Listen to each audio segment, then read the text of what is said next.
beginning of this year, when Smriti approached me to be one of the curators, I felt that the world was turning upside down in many respects.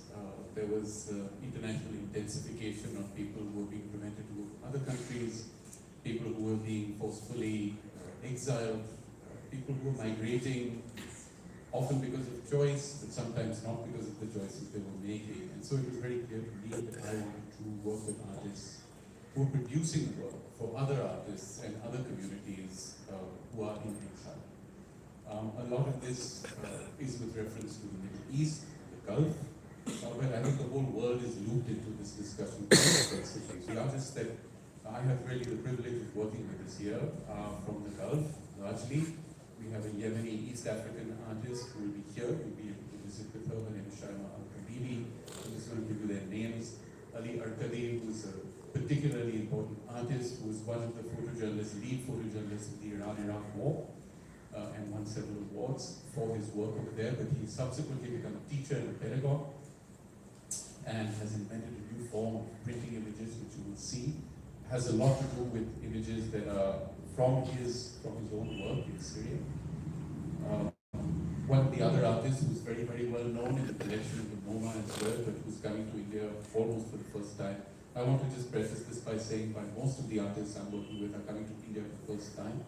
They've never been exhibited here before, and it's kind of their first entry point via the Serendipity Festival, which are extremely, extremely beautiful. So that would be Akram Zatari, who started the Arab Image Foundation more than 20 years ago.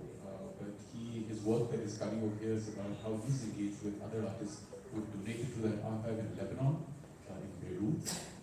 Who else do we have? So I think this array, Radha Akbar and Hadi Ranawat, are Afghan exiles in France at the moment. They had to leave at a very particular time, difficult time, when the Taliban came back to power, but have been using kind of creative exile to produce new work. Actually, one of their works will be produced for the very first time in this festival. One of them refers to their work as the work of superwomen, women who are feeling empowered in spite of what is going on with the regime over there. So I think for me this is kind of tight and common refrain. It's a point of deep reflection as to where we are right now, what the future holds. And yes, a lot of that is uncertain, but I think these artist solidarities, the idea of community, the idea of bringing artists together with one another, with you, is central to the function not only of us as curators, but the festival as a whole. So thank you very much. Thank you, Rahul. Before Oscar speaks, because he's not a curator, I just want to introduce him myself. So at Serendipity Arts Festival, as you know, we come to Panjim, and we're constantly looking for spaces in which we can do projects. I spoke to Oscar a couple of months ago, and I said, hey Oscar, I did this amazing project. It's called Goa the Living Cup. It's like a dinner theatre project where you go through the history of Goa through theatre and some food tasting. And so Oscar said, you know what, I've just renovated this beautiful building in front of me. And I went to see it, and it was stunning. And after that, I started chasing him. And I said, can you please give me the building? It will be the highlight of Serendipity Arts Festival. And he was very kind against all odds. He supported us. He's let us drill holes in his beautiful, readily renovated walls, and I appreciate that. Thank you very much. So Oscar, if you could tell a little bit about why you decided to support us. Yeah, so I'm Oscar Lima, patron of this year's festival and the venue owner for 10 years. And I was thanking Serendipity for having given us this chance to showcase this heritage building beautifully restored, which makes us proud, and people can enjoy the entire experience of the hard work we put into executing this beautiful renovation, which is going to set a precedent in this area, which I hope the other homes will follow us and make this place conservative the way it is. So we're also looking forward to these shows by Chef Manu Chandra, who I know personally, big chef, started order. And Bebinka is one of the Goan sweets that has a lot of layers. So I think in these short shows, he's going to be very happy to unlayer the Goan tradition the same way. Thank you. Thank you, Oscar. Thank you very much for supporting us. Such a pleasure to meet you. Thank you, Suki. I'm Sandeep. I'm doing a small project in crafts, and it's about how we engage with the artisans to transform a material into an object. And the project kind of showcases this process of making something new, pushing them in line to create something engaging. So we are kind of putting together a small experience of how things are shaped by hands. And we'll have all artisans coming from Kashmir. It's called hand tools and woven threads from the artisans of Kashmir. Thank you, Sandeep. Your projects are never small.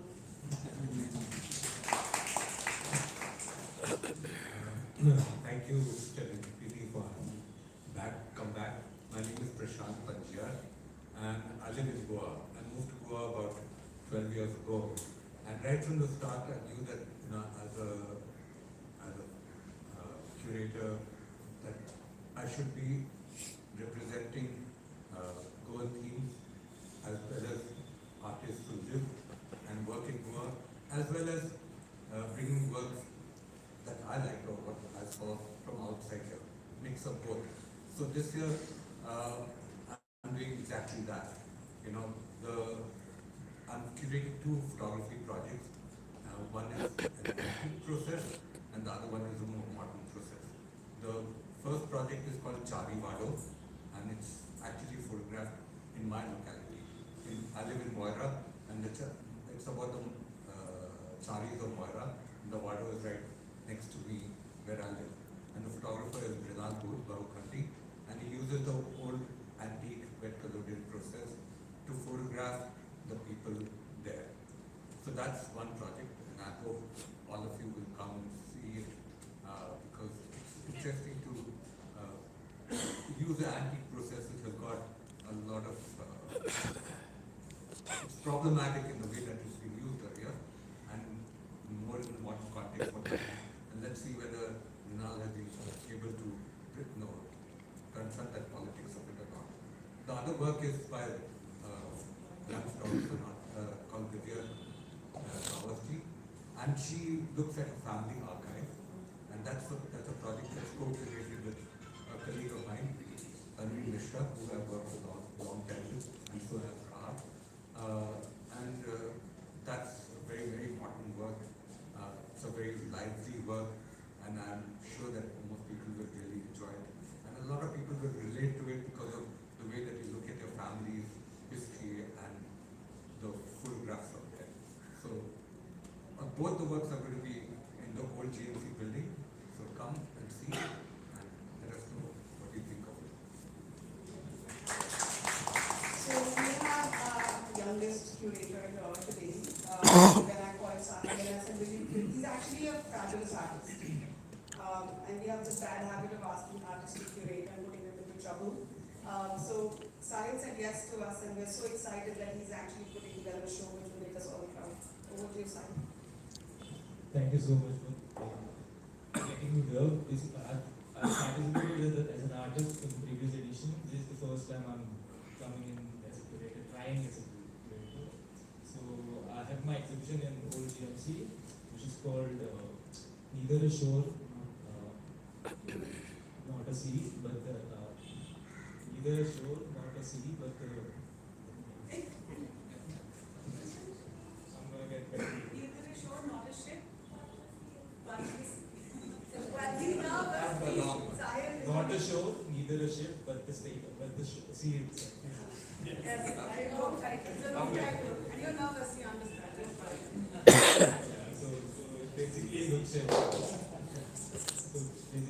at artists from Goa and Goan diaspora and people who have had something to do with who kind of share a common ocean history. So I've gotten people like artists from Mozambique, there's an artist from Fiji, so there's an artist from Laos. So there are like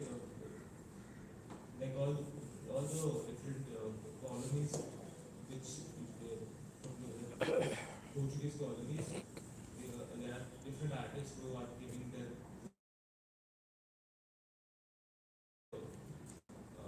amalgamation of all these works. So yeah, so it's in old GMC. Thank you, Sahil. Thank you to all the curators for sharing your wonderful projects. I know that we are limited time, all of you need to set up. We have very little time away from the festival, but we would like to open the floor up for any questions towards the curators or the projects. Hi everyone. This has been the decadal festival, completing a decade. So over the last 10 years, if you see, it must have evolved in some way. The festival must have evolved to the present state. So if you want to describe it in one word, how would you describe it? How is serendipity? What is serendipity? Or how is serendipity today? How would you describe it in one word?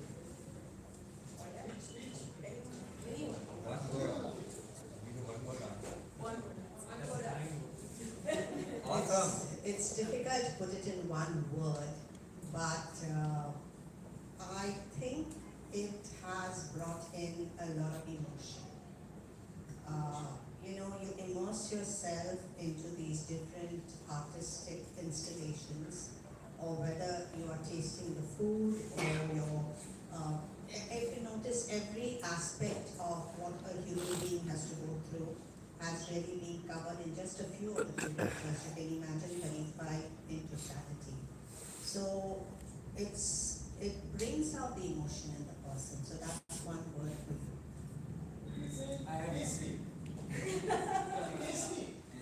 Tasty. You only think of food when you think of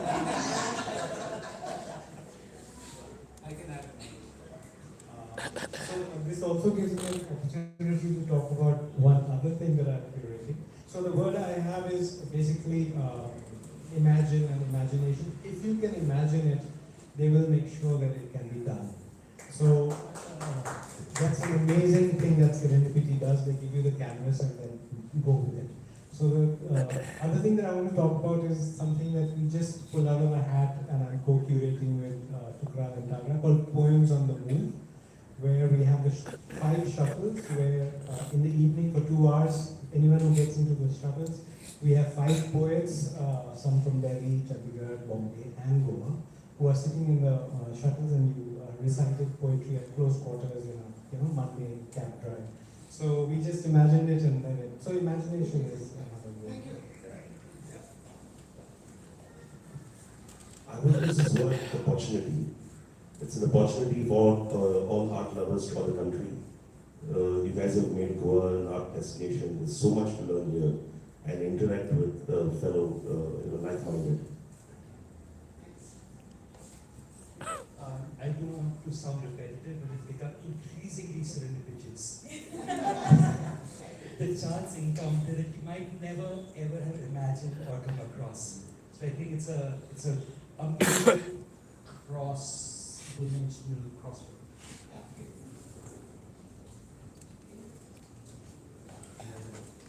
If I may ask a question, of all the events that you have, which is the one which is the most popular?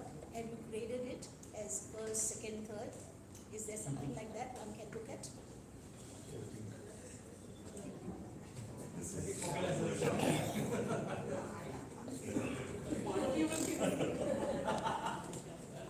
It's a very difficult decision. We've put in so much hard work. I mean, maybe all of you can attend and then tell us which are your top 3, and we'll make sure that we take that feedback as well. Because I can't take anyone's side. I think we work so closely with everyone. It's so difficult to decide. Do we have any for the curators? Do you think that the festival should go to other cities of Goa, why only Panjim?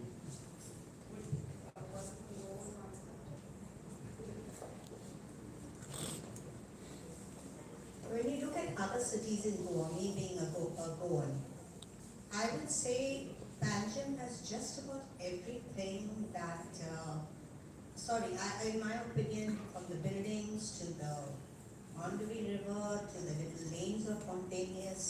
It gives people who visit Goa a total slice of Goa in totality.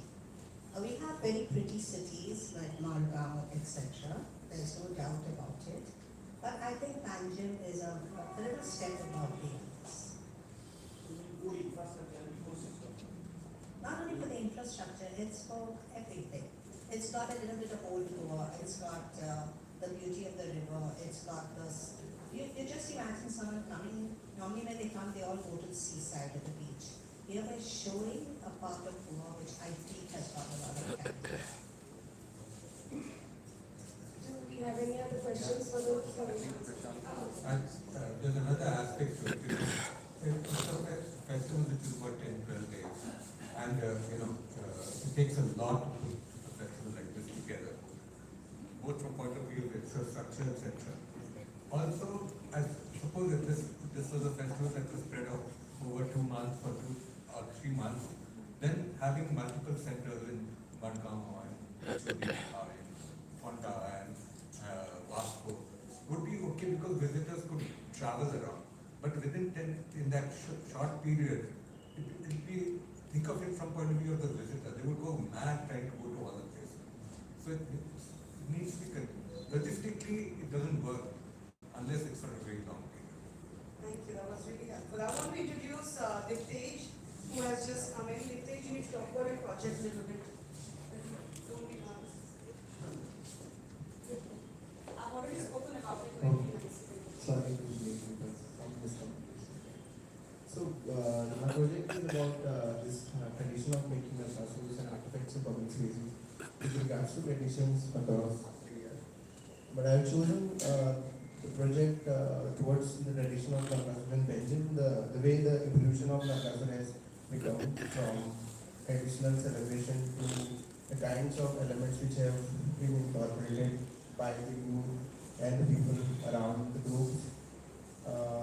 There are massive large-scale sculptures across the Belgium, which talks about different creatures which have been influences of Nargassus, and it also talks about a lot of ecological beings which have been also discovered in wildlife sanctuaries in Goa, and have incorporated and metamorphosized the beings.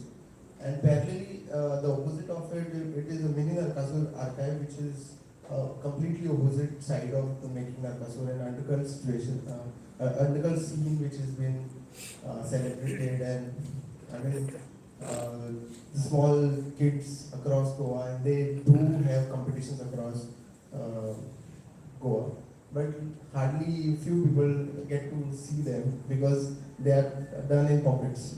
So there are 15 Narkasus from Goa which have come in a space where you will see them together, animated, creating their dynamics in the space. And the idea was to look at it as a lab where it's not only a craft but also it's science of it, technology, architecture which is involved in it, and also the new dimension of has been added to within the space where people get to interact with it with two kinds of aesthetics from north and south. We always talk about when Narkasur, basically mostly masculine and what we say belling Narkasur. So I have created a small set of ring where people can have a fight between two aesthetics. So that is a fun part of it. So that's it. Yeah. I think they can do a sneak peek in your room when they're Yeah, it's in the process, but you can have a look. 10% is set up right now. So we have the page right across the staircase, and if you guys want to have a sneak peek into the wonderful work that he's doing, you can have a look when you're leaving the building.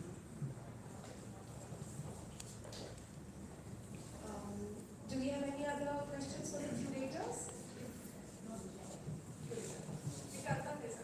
What is new this year, which we have not seen in last 9 editions?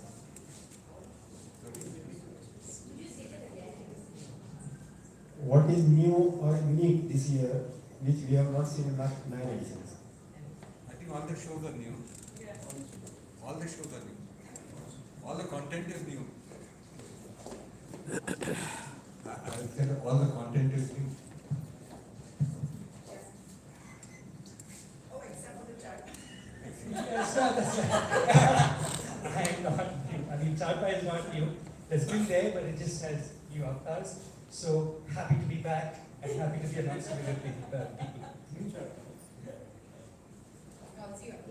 I would like to ask Abhay, you mentioned that you will be, showcasing Goan cuisine and 5 communities, the cuisine of 5 communities. I wanted to know which are these communities.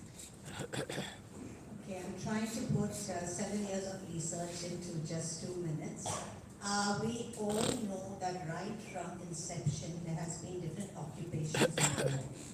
So when we were going around for the new book, The Culinary Odyssey of Goa, we realized that within the 5 categories that we have put our food into, there are again subcategories. So this year what we did, we went right up to Perne. We found a home where there were the Hindu artisans. Now we all know being Goans that their food is completely different from another Hindu community like the Saraswat Brahmins. But here where we did the research was we're going to cook the food without chilies. Now when I suggested this right in the beginning, everybody said nobody's going to enjoy this food. So I took it on as a challenge. We went to the chefs, we went to the house, and there was this old lady who was there, and she says, I remember my they have family recipes. And he says, we used to do this preparations where you use black pepper as the base. And we used a lot of other spices like khaskhas, fennel seeds, cinnamon, cardamom. And when that is added to the dish, the loss of the chili taste is negligible. The second one that we had, where we had a lot of challenges, was going into a Bijapur Muslim home. Now, a lot of us are unaware that their food is different because a lot of Muslims gave for trade to home. So we have really had to look and find out. We found out a beautiful cucumber salad, which I'd never ever eaten before. And then there were things like hario and a lot of preparation. The guri puku, which is actually a Bijapur dish, and we found was the origin of a dish that comes into Portuguese homes. So it was very interesting. It was fun to eat it.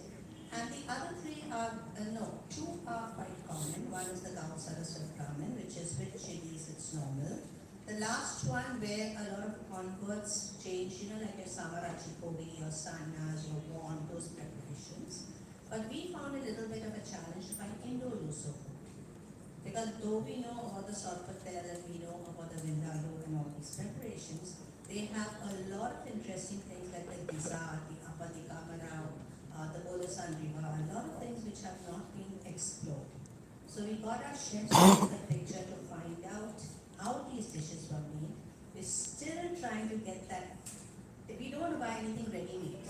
We want to actually do it ourselves and promote the idea, maybe that the chefs will take it